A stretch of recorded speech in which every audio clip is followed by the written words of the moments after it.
Harry Potter, Journey to Godhood. Chapter 21, Summoning and Oriana. Alaric sat on the soft bed, holding the little cat, reading a book while lost in thought. It had been 11 years since he arrived in this world, transforming from an ordinary person into a wizard venturing into the mysteries of magic. The mysterious gates were about to open for him. Starting tomorrow, he could study the secrets of magic in this castle and explore the true nature of the world. Even with the soul of a reincarnator, he found himself too excited to sleep. He waited until all 3 roommates were asleep before getting up and approaching the fireplace. Himera was curious too and followed him. She also remembered the monthly summoning that her master would perform. This was an ability Alaric awakened at the age of 6. As his sense of time and space continued to improve, he often felt a throbbing sensation in his heart. Then, when he turned 6, he finally had enough mental strength to respond to that throbbing sensation, communicate with another world, and perform summoning. However, most of the time, his summonings were in vain. Occasionally, the things he could summon were just common items like food, sand, or daily necessities. Fortunately, he sometimes managed to get some specialties from the other world. Some of these specialties even came with unique powers, such as the Duran's Ring, Konoha Forward Protector, and other items. Most of these were limited to that, and summoning Himera was just an extremely lucky incident. This time, his luck seemed to be in play again. Silently, a crack opened in the void, and without further ado, it released a large object. It was a steampunk-style metal sphere, about a meter in diameter. When it fell to the ground, it made a muffled sound, indicating its considerable weight. Alaric reached out to touch it, but before he could react, the sphere opened on its own. Just like a lotus unfolding its petals, the shell of the sphere opened neatly, revealing everything it contained. Curled up inside was a beautiful girl whose entire body was made up of gears and clockwork. She had golden hair and a silver shell, or was it skin? A massive winding key was inserted into her back. Even without reading the information that came with the summoning, just from her appearance, Alaric could tell who she was.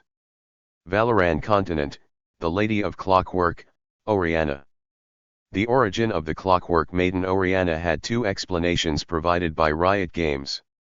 According to the first, the creator of the Clockwork Lady created this robot in memory of his daughter Oriana, who accidentally passed away.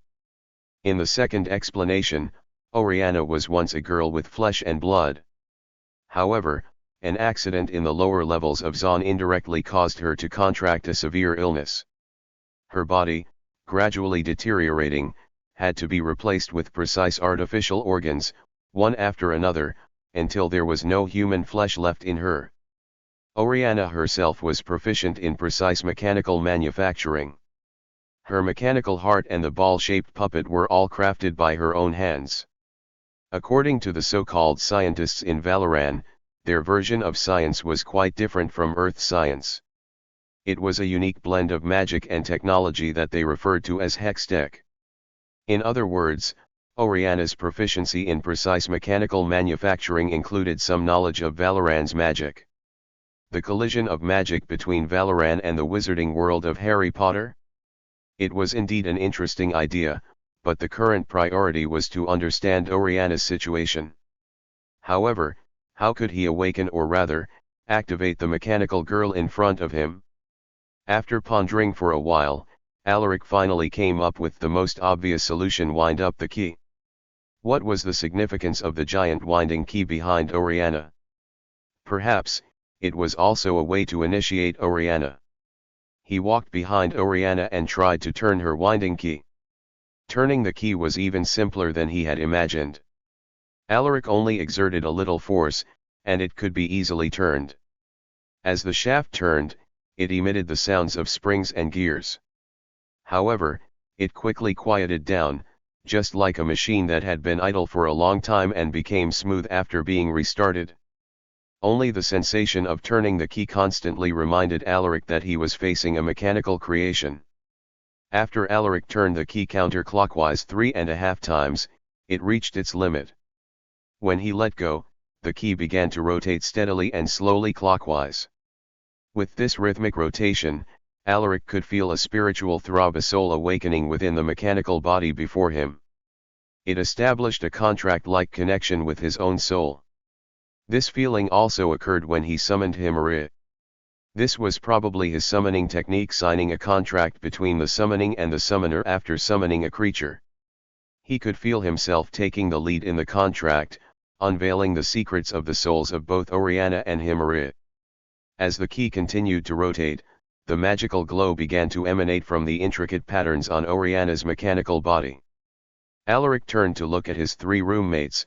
They remained undisturbed and were sleeping peacefully.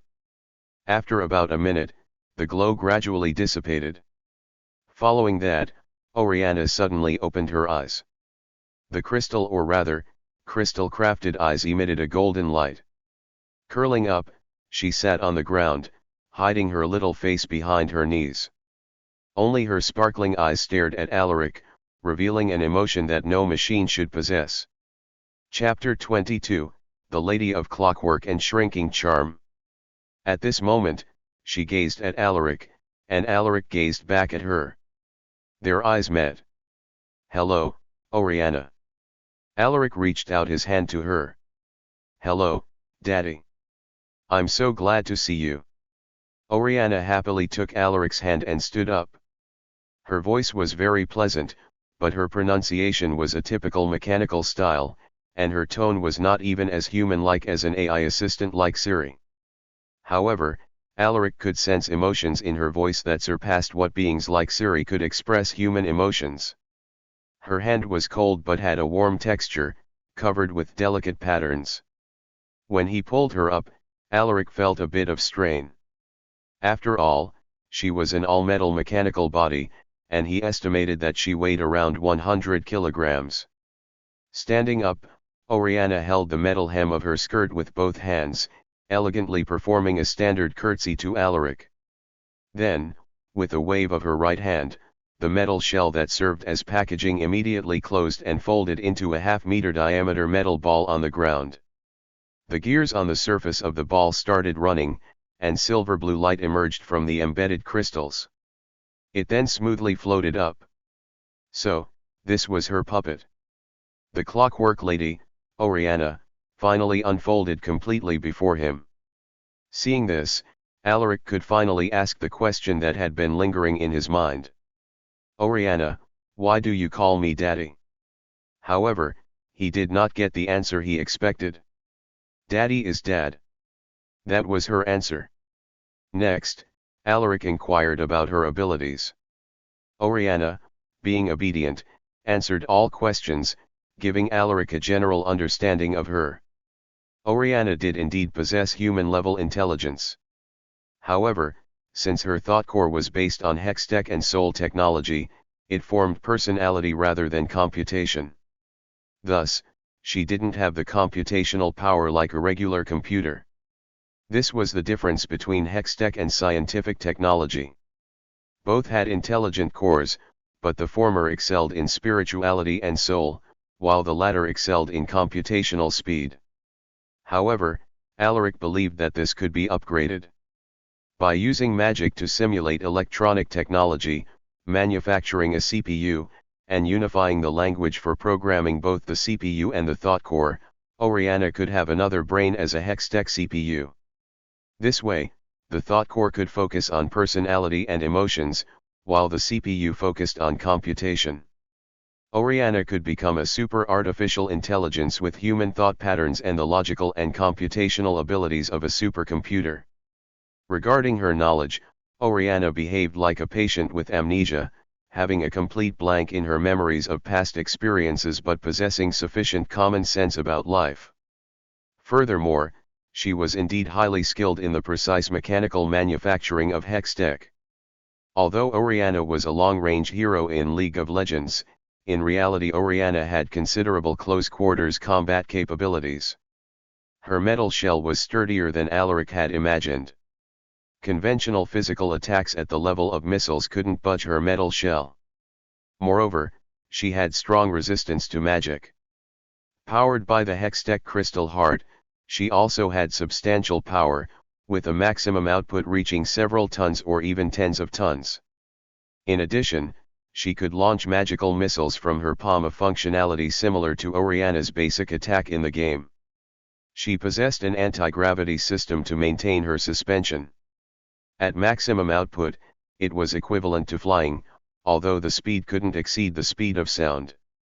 Most importantly, as a mechanical being, she could continue to upgrade herself. With advanced technology, she could become infinitely stronger, whether it was strengthening her strength, attaching various weapons externally, or increasing her speed. However, the most powerful ability of the Lady of Clockwork wasn't within herself but in her ball-shaped mechanical sphere. All of Oriana's spells revolved around that. It was an autonomous mechanical body with a certain level of intelligence. It would follow Oriana and assist her. Oriana could give it special commands, making it unleash magical effects such as command, dissonance, command, attack, command, protect, and command, shockwave, which were the four most typical commands. In fact, it could do much more. After learning about Oriana, Alaric felt pleasantly surprised and excited. The seemingly frail and stiff mechanical girl in front of him was indeed powerful enough. In the world of Harry Potter, most of the time, she would be sufficient to protect the not yet powerful Alaric. Even facing Voldemort and Dumbledore at their peak, she had enough ability to escape with him. However, he still faced a significant problem: how to hide Oriana and her puppet. A girl who was 1.62 meters tall and a metal ball with a half-meter diameter couldn't possibly be hidden from the eyes of his classmates and Dumbledore forever. But how could he explain Oriana's existence to others? Finally, Alaric barely came up with a solution: the shrinking spell. This was the first spell he learned and currently the one he was most proficient at. He planned to use the shrinking spell to shrink Oriana down to the size of a figurine, so he could carry her around like a toy. In his opinion, since the wizard's chess set in this world was alive, pulling out a moving figurine wouldn't be a big deal. The only problem was that the shrinking spell didn't work on living beings. For mechanical life like Oriana, he didn't know what the effect would be. Well, let's give it a try. Alaric took out his wand and gently tapped Oriana. Reductio. Fortunately, the shrinking spell worked on mechanical life, and Oriana successfully shrank to the size of his palm. Her puppet also turned into a tiny metal ball. Oriana happily climbed up Alaric's arm when he held her up. She then jumped onto him, riding on her and having a great time. Feeling the same contract between Oriana and Alaric, Himmerit also played happily with her until Alaric grabbed her by the neck and lifted them both onto the bed. Before going to sleep, Alaric asked a quiet question. Oriana, what is your wish after coming to this world? I want to be with my dad forever and then take a good look at the world. Chapter 23, Heartthrob and Studious. In reality, Oriana's appearance caused quite a stir, contrary to what Alaric had imagined. As a figurine doll, she was too exquisite and beautiful. Alaric's 3 roommates all wanted to take a closer look at her. Michael Corner even wanted to hold her and examine her, but he was promptly refused without hesitation. Oriana shyly crawled under Alaric's cloak, slipped into the pocket of his robe, only revealing her head to observe secretly. Since then, Alaric became the most popular student in Ravenclaw both among boys and girls. Boys lined up, eager to see Oriana with their own eyes, while girls were drawn in by his appearance and the cute Himmerit. In the Ravenclaw common room and at the dining table, there were always people crowded around him, chattering incessantly and causing him annoyance. However, there were exceptions. Hermione mostly stuck with him, claiming they were studying together.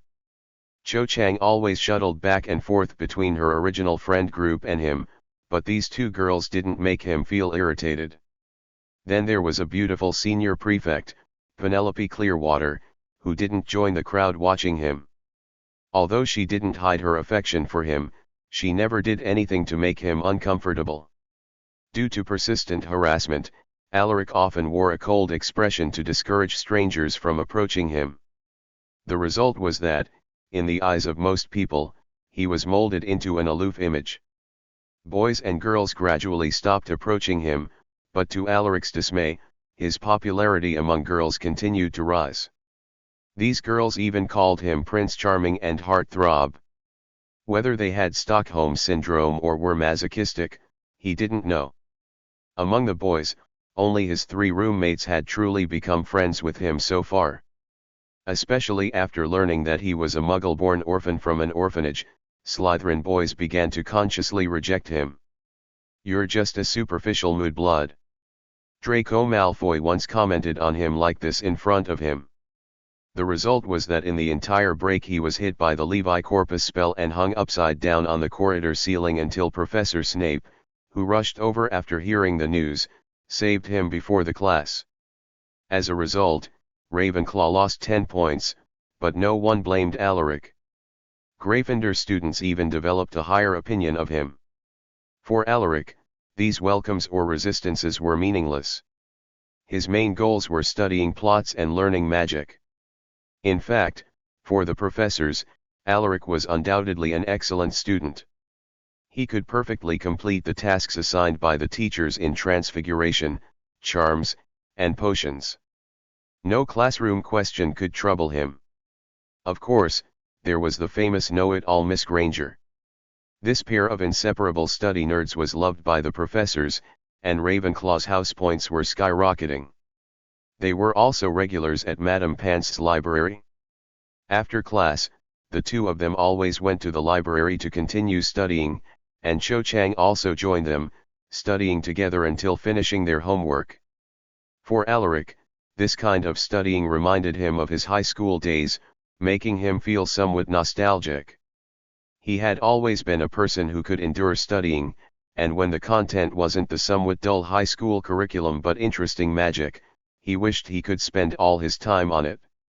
Even Hermione felt inferior to this level of enthusiasm. Coupled with his innate talent for learning, Alaric's learning progress soon reached the level of higher grades. However, his learning process was not without obstacles. In his opinion, the writing of technical and academic books in the magical world was quite unreasonable. All the authors wrote quite casually.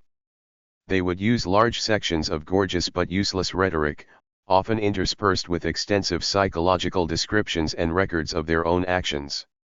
This made the reader feel like they were not reading a magic book but the author's autobiographical novel.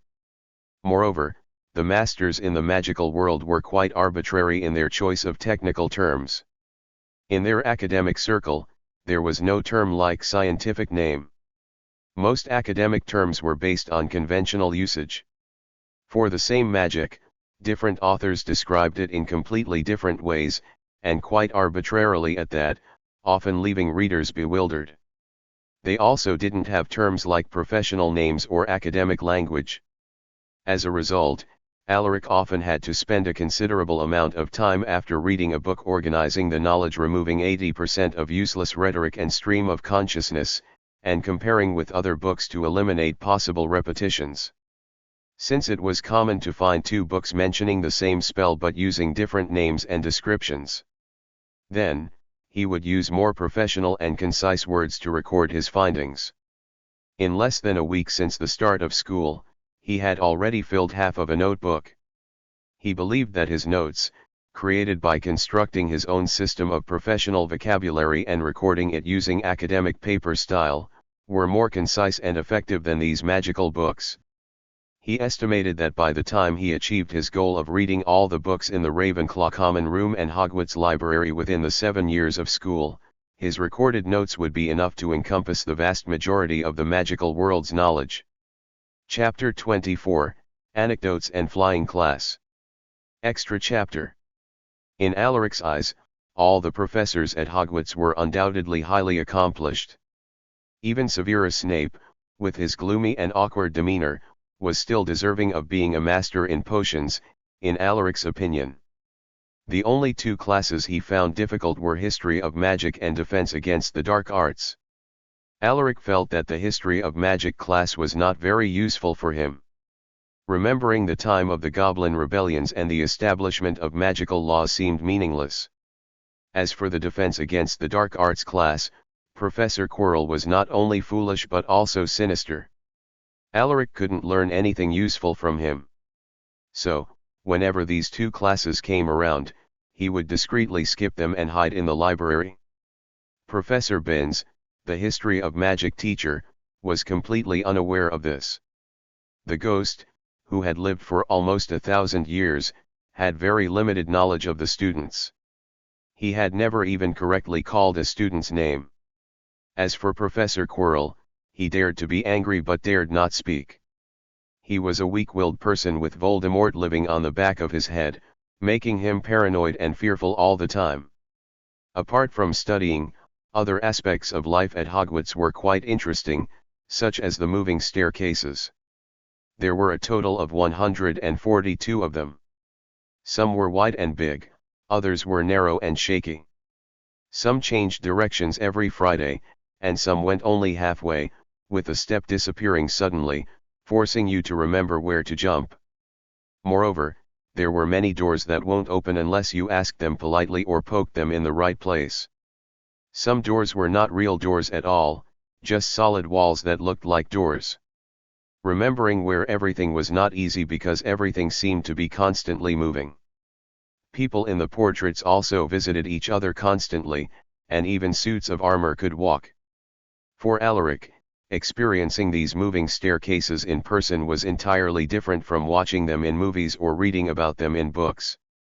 These supposedly fascinating moving staircases, which were portrayed as interesting in movies and books, brought him a lot of trouble in his daily activities. He felt that anyone with even a slight sense of direction would get lost in Hogwarts. The people in the portraits didn't bother him much, but as a polite person, greeting the portraits frequently became a tiresome task. However, Argus Filch, the caretaker, and his cat Mrs. Norris, who frightened most young wizards in the original work, didn't cause him much trouble. On the one hand, it was because he didn't cause any trouble, and on the other hand, Himera's presence made Mrs. Norris always kept her distance from Alaric. As a cat demon, Himera was like a big sister among all the cats at Hogwarts. All cats, even those with a squib lineage, listened to her. When Alaric was in class or at the library, Himera would sometimes wander around the castle by herself, and no one would harm her. Students liked her, and even the mischievous twins George and Fred Weasley respected her. Peeves, who was notorious for pranks, instinctively stayed away from her, probably because she was a cat demon. As a result, people often saw a white cat leading a group of cats of various sizes and colors parading around the castle, becoming a new wonder at Hogwarts. Sometimes, even Oriana would ride on Himera and stroll around with her. Apart from all these, there was one thing at Hogwarts that Alaric paid special attention to. It was something he both looked forward to and felt conflicted about: broomstick flying. In fact, Alaric was looking forward to Professor Hooch's flying class. After all, flying had been a dream of humanity for a long time. He himself always imagined soaring freely in the sky. Given his current level of magical ability, flying was still an unrealistic dream for him, also because the Harry Potter world itself did not have direct flying magic. But right now, there was a shortcut to achieving this goal: flying broomsticks. For Alaric, flying was cool, but riding a broomstick was too silly. Flying on a surfboard was cool, but riding a flying broomstick was silly. That was his point of view. However, Hermione didn't think so. Perhaps because as a Muggle-born she had never even tried it, but for Alaric, who had seen it in movies, felt that riding a flying broomstick was a little funny. Since the news of Neville breaking his leg during the flying class had spread to Ravenclaw, Miss Know-It-All became even more nervous about the upcoming flying class. In the library, she borrowed a book called Quidditch Through the Ages and read it carefully several times. In her spare time, she kept muttering some flying guidance from this book and repeatedly asked Cho Chang, who had excellent flying skills, to describe the feeling of riding a broomstick. Even the easygoing Cho Chang was annoyed by her constant questions. Other young wizards were also somewhat uneasy. As the flying class approached, more and more students started discussing flying and Quidditch. Among the new students, those from wizarding families would boast about how they played games on broomsticks during the holidays, and Muggle-born students could only envy them. Chapter 25, Flying. Flying. Merry Christmas everyone, wish you all have a great day. Finally, Alaric's first flying class began. In this flying class, Ravenclaw and Hufflepuff students attended together, totaling about 30 to 40 new students. The lesson took place on a flat lawn, with the edge of the lawn leading to the Forbidden Forest. In the distance, black trees swayed in the wind. Before they arrived, the area had neatly arranged about 40 broomsticks. Alaric had heard Cho Chang complain that the broomsticks at Hogwarts were too old, and most of them had some issues. Some shook uncontrollably when flying too high, while others had the bad habit of veering left or right during flight. Soon, their teacher, Professor Hooch, arrived. She had short gray hair and yellow eyes, resembling those of an eagle. "All right, what are you all waiting for?" she said sternly. "Everyone stands next to a broomstick. Quickly, quickly, don't waste time." Alaric, in the middle of the line, reluctantly picked up a crooked and twisted old broomstick, its twigs sticking out haphazardly. Hermione stood next to him, curiously holding a broomstick that was almost completely bald, examining it closely. "Stick your right hand and place it above the broomstick handle," Professor Hooch shouted, "then say, 'Up.'" "Up," everyone shouted along. Alaric didn't join the shout, he simply muttered it silently in his mind. However, the broomstick obediently moved into his hands. Muttering this kind of simple instruction, which wasn't even considered a spell, was no challenge for him. But for the young wizards, only a very few could do it. Hermione's broomstick just rolled on the ground, and some broomsticks didn't move at all. None of his 3 roommates succeeded. Terry and Anthony's broomsticks got entangled, while Michael's broomstick hit him in the face with its handle. There was chaos for a while before they moved on to the next step. Professor Hooch demonstrated how to mount a broomstick without sliding off. She walked among them, correcting their hand grips. "All right, when I blow the whistle, both legs push off the ground, and you'll leave the ground. Push hard," Professor Hooch said. She even mentioned Neville as an example. His movements weren't standard, too impatient in pushing off, resulting in losing control and flying into the Forbidden Forest, breaking his wrist. "Hold the broomstick steady, rise a few feet, then lean slightly forward, and descend vertically to the ground. Listen to my whistle 3, 2, 1. The next scene was another mess. Many people hadn't flown half a meter before falling to the ground. Hermione barely managed to stabilize her broomstick and took a minute to hover in the air. Perhaps because Padmapadil was of Indian descent, her broomstick performed dance in the air, and many young wizards looked at her with envy. But Alaric clearly saw her face turning pale, and her hands tightly gripping the broomstick. This acrobatics probably wasn't what she intended. Justin Finch-Fletchley's broomstick kept spinning in place until Justin, dizzy, fell to the ground. Among them, Alaric was the best flyer. He effortlessly flew into the air. What kind of feeling was that? The air rushed through his hair, his robe fluttered behind him, and everyone seemed even smaller in his eyes. Hogwarts gradually looked complete from a bird's eye view. He could hear the sounds coming from the ground, the screams of the girls, the envious shouts of Terry and others. As he continued to ascend and accelerate, even the sounds seemed to be left behind. In fact, with his consistent daily exercise, his body had been steadily evolving and becoming stronger. Now, his physical fitness, balance, and reflexes far exceeded human limits, allowing him to control the flying broomstick effortlessly and perform many difficult maneuvers.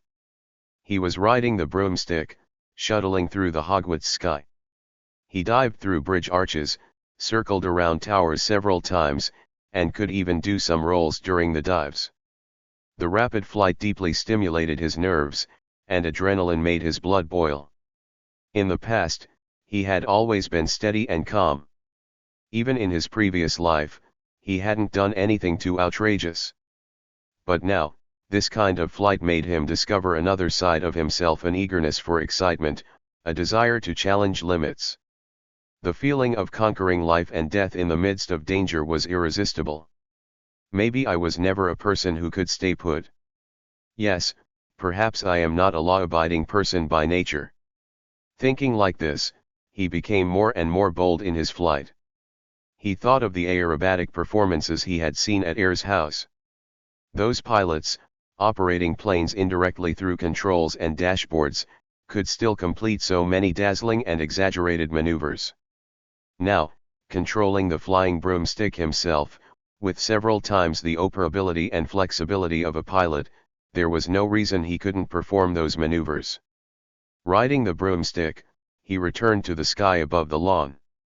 There was enough space there for him to practice aerobatic flying. Of course, there was also a desire to show off, and then he began to try. Chapter 26, Aerobatic Flying and Unexpected Danger. First, he started with the simplest forward and backward somersaults, followed by rolls to the left and right. Although the rapidly changing gravity caused some congestion in his brain, he still successfully completed these maneuvers. Next were more challenging maneuvers, first the barrel roll, then the half roll, hammerhead turn, cobra maneuver, all difficult and famous maneuvers in aerobatic flying. Despite some bumps and scrapes, Alaric completed these thrilling and flashy maneuvers. If professional flyers had witnessed this scene, they would surely exclaim, "Impossible," and then doubt their life choices. After all, anyone who saw someone else master maneuvers that they might not learn in several years would question their life. Of course, it wasn't just because of his powerful physical abilities and learning skills. The flying broomstick had better control and flexibility than a fighter jet. Seeing this, the young wizards on the lawn uttered exclamations of admiration. Although they couldn't discern the difficulty of these maneuvers, the splendid flight still amazed them. Professor Hooch saw even more. As a former professional Quidditch player, she truly appreciated Alaric's extraordinary flying abilities, talents far beyond any Quidditch player she had ever seen. Finally, Alaric slowed down, concluding the flashy aerobatic flying. It wasn't that he didn't want to continue enjoying the flight, but the creaking of the broomstick lamented to him that it could no longer bear the load. What he had just done was akin to performing aerobatics with a crop duster that had been modified into a fighter jet. He had no doubt that if he continued flying like this, the broomstick would immediately fall apart. Amid the praises of his classmates, Alaric descended slowly, preparing to land. Suddenly, a familiar scream caught his attention. "Help! I can't control it." The tearful voice immediately drew Alaric's focus. He easily identified the owner of the voice, Hermione. Following the sound, he saw Hermione nervously clutching the broomstick, flying erratically in the sky. It seemed she was about to lose control and fall. "Be careful!" Terrified shouts echoed from the ground. "Hold the broomstick tight, clamp your legs, and try to maintain balance," Professor Hooch reminded loudly. "Alaric, help her," someone shouted to Alaric. However, at this moment, Alaric was no longer in his original position. He kicked his legs, flying towards Hermione. Unfortunately, Hermione couldn't hold on any longer. The out-of-control flight had exhausted her. When the broomstick once again turned her upside down in the air, she couldn't hold onto the broomstick handle, and she fell from the sky. She let out a terrified scream, helplessly plummeting. The young wizards on the ground couldn't bear to watch. Falling from such a height, even if she didn't die, she would be severely injured. Professor Hooch fumbled for her wand, intending to cast a spell to stop everything, but she wasn't like Dumbledore, proficient in wandless and silent casting. The result was a step too slow. Only Alaric remained calm. He disregarded the broomstick's mournful groans and accelerated his flight recklessly. Under the rapid descent, the howling wind stung his cheeks, and the broomstick's end had completely disintegrated, with twigs continuously being thrown behind him. Now he was almost riding on a broomstick handle that was about to snap in half. At this moment, he, like an arrow shot into the air, crossed a parabola in the sky. Indeed, he was Alaric, calm in the face of danger. His knowledge of physics also came in handy. He controlled the timing of the broomstick's disintegration, allowing it to fall at the same rate as Hermione. Finally, he approached Hermione. His precise calculations meant that at this moment, their heights were almost identical, with less than half a meter between them. So Alaric simply released his hands, only relying on his feet to control the broomstick handle, and forcefully caught the panicked Hermione. Although for a moment, he felt like his arms had been hit hard, it wasn't as heavy as he had imagined. This was because Alaric had controlled the speed of the descent. He cleverly adjusted the vertical speed to be the same as Hermione's falling speed, so when he caught her, he only had to bear the force in the horizontal direction. However, this led to another problem. Their descent speed was too fast, and the current height was too low, so there wasn't enough space for him to decelerate. Nevertheless, all of this didn't make him panic. He remained extremely calm, adjusting his body in mid-air with all his strength. He forcefully changed the direction of the broomstick, heading towards the nearby forest. With a whoosh, they crashed into the treetop. Alaric tried his best to hold Hermione in his arms. Hard tree branches hit his body, scraping his skin, but the canopy effectively cushioned their falling weight. Unfortunately, their initial falling speed was still too fast. The two of them consecutively passed through several treetops, breaking many branches, before finally hitting the ground and rolling several meters before coming to a stop. Chapter 27, Hospitalization and Penelope.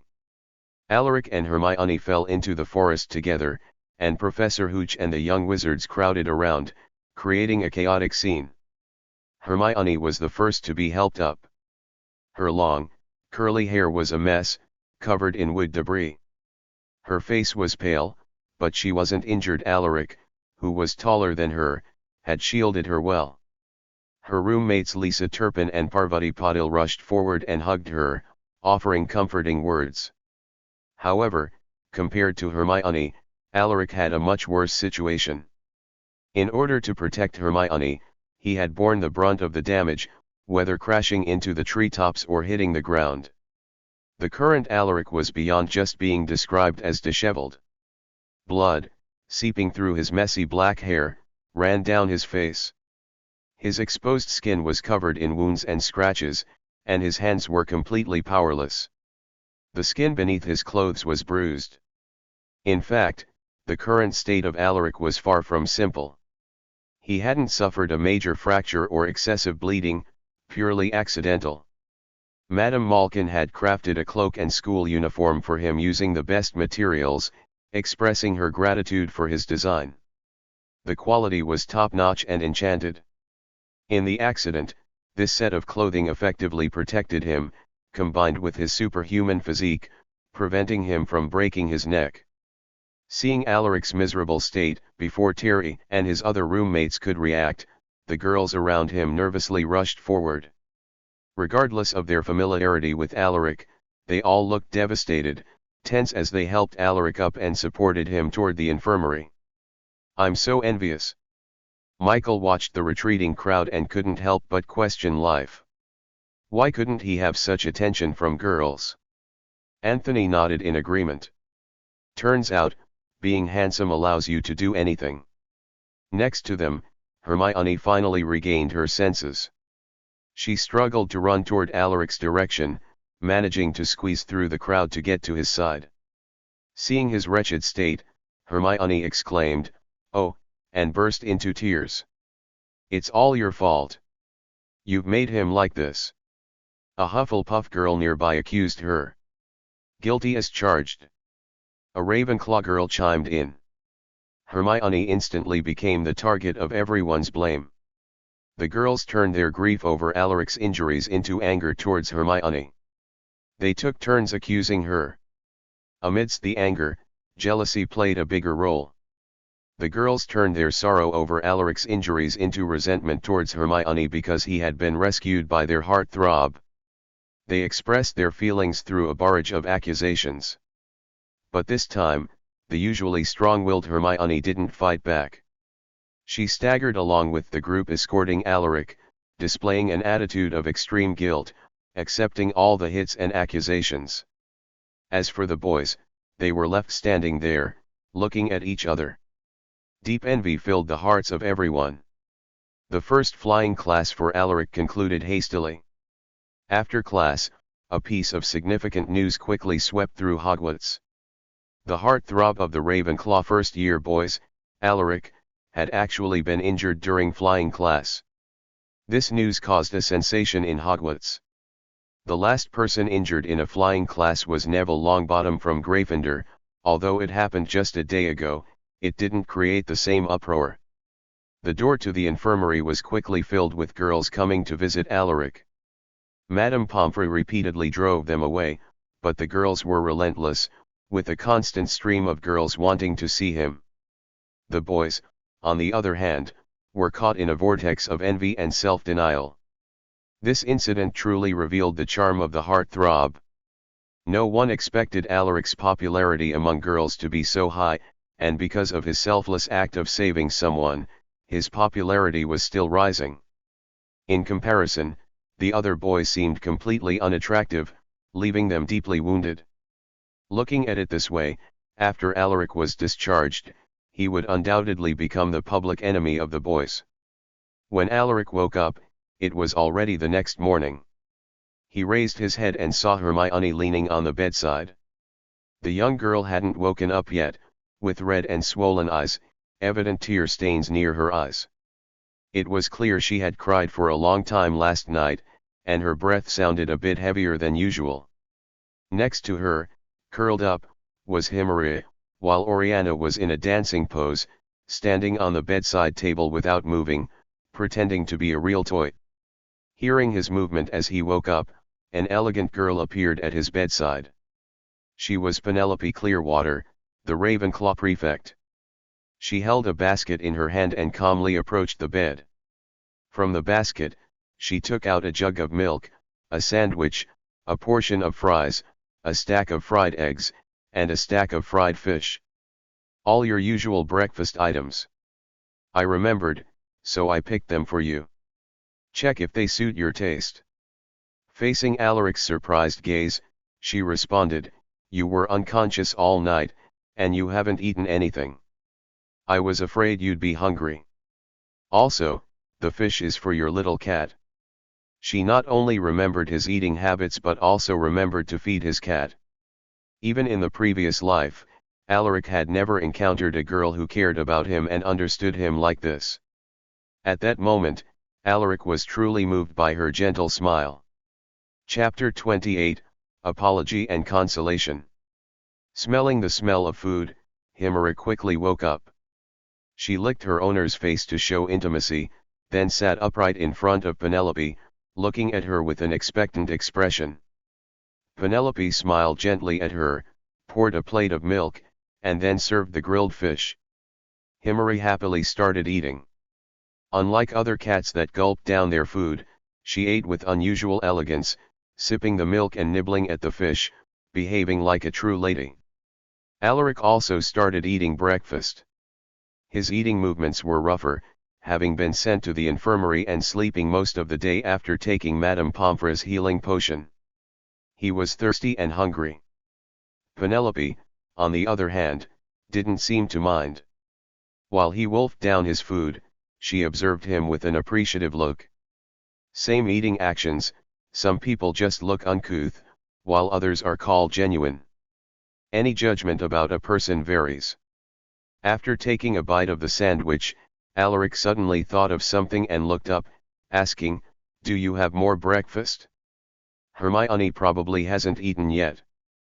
Penelope chuckled, teasing, "You really care about your little girlfriend." Seeing Alaric's helpless expression, she explained, "Cho Chang, a second year, is responsible for bringing Miss Granger's breakfast. Speaking of which, both of them seem to care a lot about you." As she finished her words, the door outside sounded with footsteps. A girl carrying a basket pushed the door open and entered the infirmary. Seeing Alaric already awake, drinking milk, the girl revealed a delighted smile.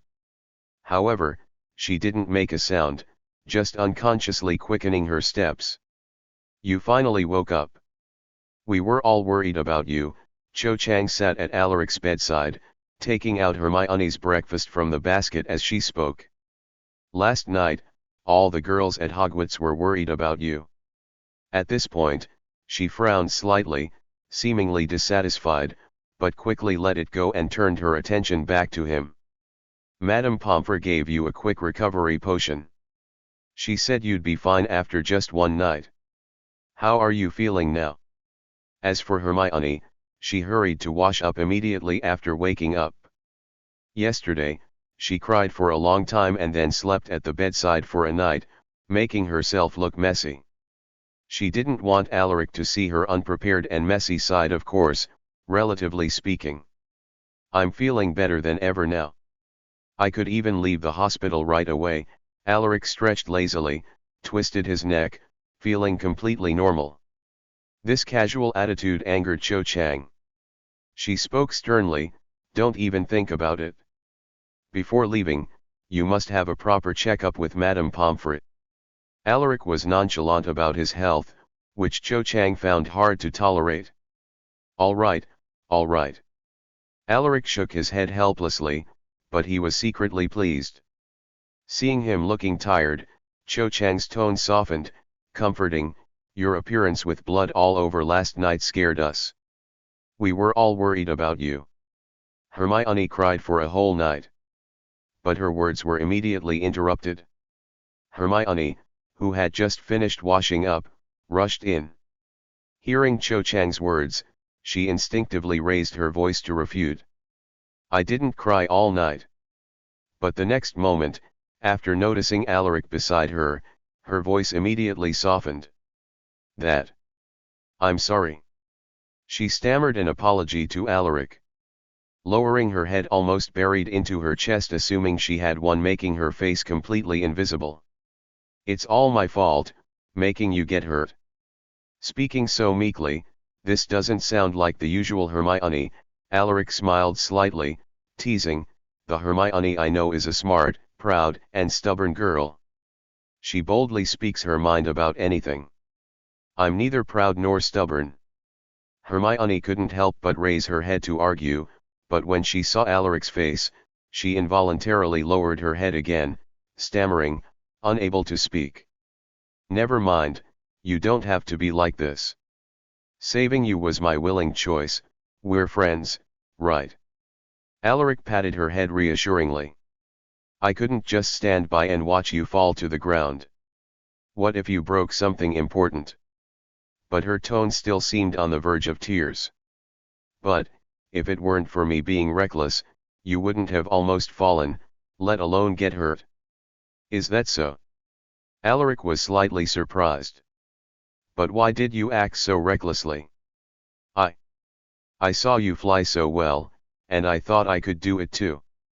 At this point, she couldn't continue. "What?" she cried out. Cho Chang hurriedly fumbled for tissues for her. Indeed, the proud Miss Know-It-All always refuses to lose, whether it's in academics or sports. She always wants to be the best. "But I never thought that, in the original work, she was not good at flying, but it was not exaggerated like this." Chapter 29, Genius and Discharge. Sorry guys, I forgot about the extra chapter yesterday, so here it is. According to Alaric's analysis, it was because Hermione, after getting to know him, reluctantly found that he could outshine her in everything. This led to Hermione's determination to surpass him, and it was this determination that made her overcome her fear of flying on broomsticks, resulting in the unexpected accident. At this moment, Penelope, who was not as familiar with Hermione, started comforting her. "Miss Granger, you have to believe that geniuses do exist in this world," she comforted Hermione while casting a complex look at Alaric. "What we laboriously learn, they can grasp at a glance.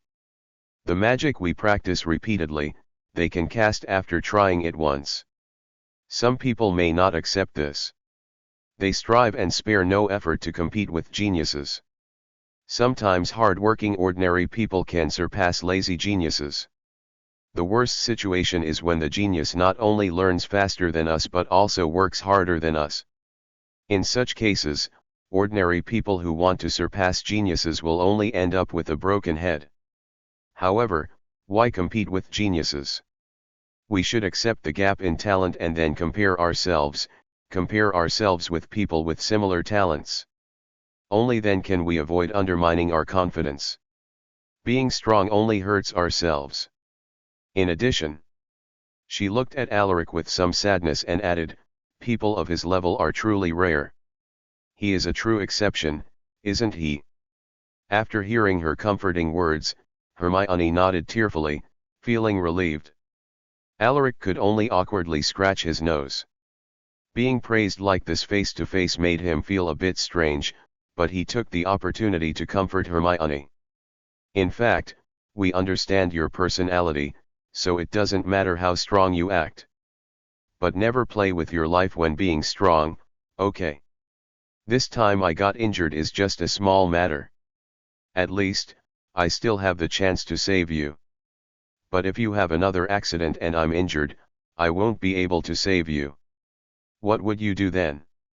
In this way, Alaric both comforted and reasoned with Hermione, finally stopping her tears and turning them into laughter. The morning commotion in the infirmary passed like this. However, what followed was the beginning of a helplessly eventful day. After hearing that Alaric had finally awakened, the entrance to the infirmary once again welcomed a queue of visiting girls. Soon, Alaric found himself deep in the crowd of admirers, forcing a stiff smile and entertaining one girl after another. For a while, his bed was filled with various flowers and gifts. Most of the gifts were food, but Penelope and Cho insisted that he shouldn't try them, suspecting that there might be love potions added. Next, Professors Dumbledore and Flitwick also visited him. The former praised Alaric's noble act of sacrificing himself to save others and awarded 20 points to Ravenclaw. After leaving the infirmary, Dumbledore sighed inwardly, the genius I recruited from the Wolves' orphanage this time didn't go down the wrong path. In addition to comforting him, Professor Flitwick expressed that he had a talent for flying and hoped that he would join Ravenclaw's Quidditch team. Alaric was quite interested in Quidditch. In his previous life, he was not that good at sports, so he didn't pay much attention to many sports. But after being reborn, not only did he have powerful magical talents, but he also belonged to the superhuman category in terms of athletic ability, of course, not exceeding too much. Firstly, because he was still young; secondly, because the extraordinary aspects of his strength, speed, and reflexes were not due to innate greatness but the fact that these abilities had no upper limit and could grow with continuous training. Therefore, he now had a new interest in sports after all. Who wouldn't want to do what they are good at? First of all, in his previous life, he did not participate in any sports activities.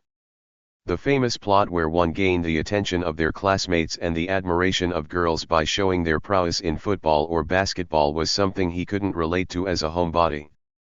Secondly, although his main focus now was on studying magic and getting powerful, he now had the opportunity to show off a bit in front of others during his leisure time. Why not seize the chance? It seems that as he spends more time with these people, he sometimes becomes a little childish. All in all, Alaric was definitely happy to join the Quidditch team, so he readily agreed to Professor Flitwick's request.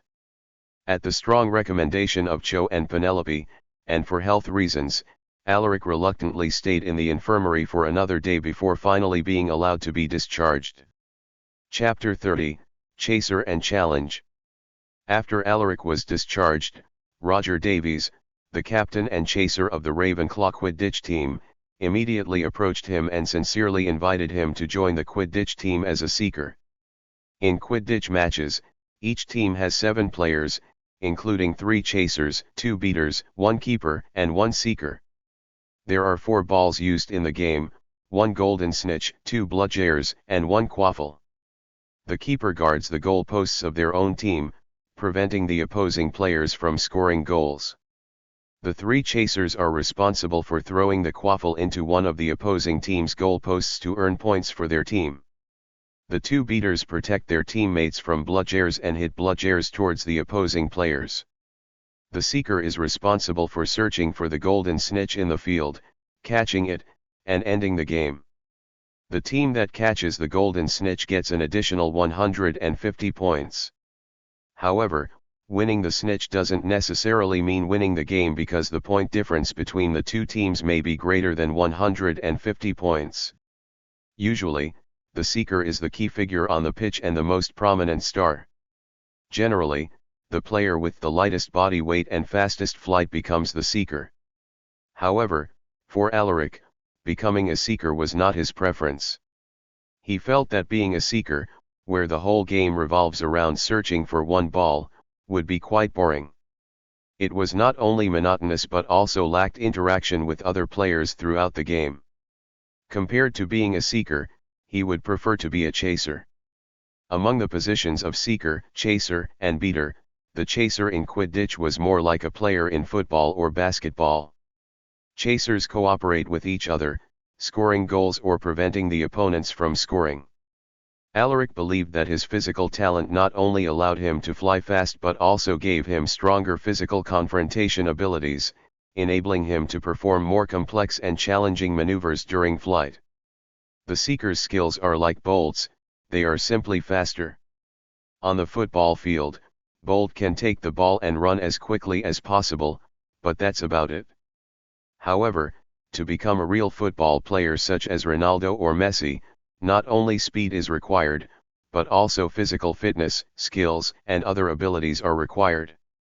However, for Roger, Alaric's choice was difficult to understand. Generally, the seeker is the most eye-catching player on the field. On the other hand, being a chaser requires higher ball handling skills and more complex coordination. Flying ability alone is not enough. In that case, why don't you try my skills in person? After finding that he couldn't persuade Roger, Alaric suggested, let's have a one-on-one match, taking turns to attack with the quaffle. The first one to score 5 goals wins. If I win, let me be a chaser. How about it? Then, if you lose, you have to be a seeker. Agreed. The 2 made a deal. Ravenclaw Quidditch team's training was on Wednesday. Since Roger believed he had the upper hand, he spread the news of his one-on-one with Alaric in advance. On the day of training, many Ravenclaw students arrived early at the Quidditch pitch, ready to watch. Alaric didn't arrive early. He only left the dormitory 10 minutes before the training time began. His 3 roommates accompanied him. Although most people thought Alaric was a genius, they still believed he wouldn't be Roger's match. However, his roommates had a different view. They were used to Alaric's constantly extraordinary abilities and firmly believed that he wouldn't lose to Roger. On the way, they expressed their envy to Alaric and encouraged him to defeat Roger. When Alaric arrived at the Quidditch pitch, the Ravenclaw players were already there, beginning their training. Since there were very few boys in Ravenclaw, most of the players and substitute players were girls. Alaric saw Cho Chang among them. She was flying on her broomstick, practicing in the air. She flew quite well, and there weren't many players who could match her flying skills. No wonder she could become a seeker substitute player in her second year. He also saw Hermione sitting excitedly in the stands. She stood up and waved to him as soon as she saw him. Surprisingly, Penelope was sitting beside her. It seemed that they had become friends privately since the incident of Alaric being hospitalized. This was understandable. Both of them were Muggle-born and belonged to the type of academic excellence, so they probably had a lot in common.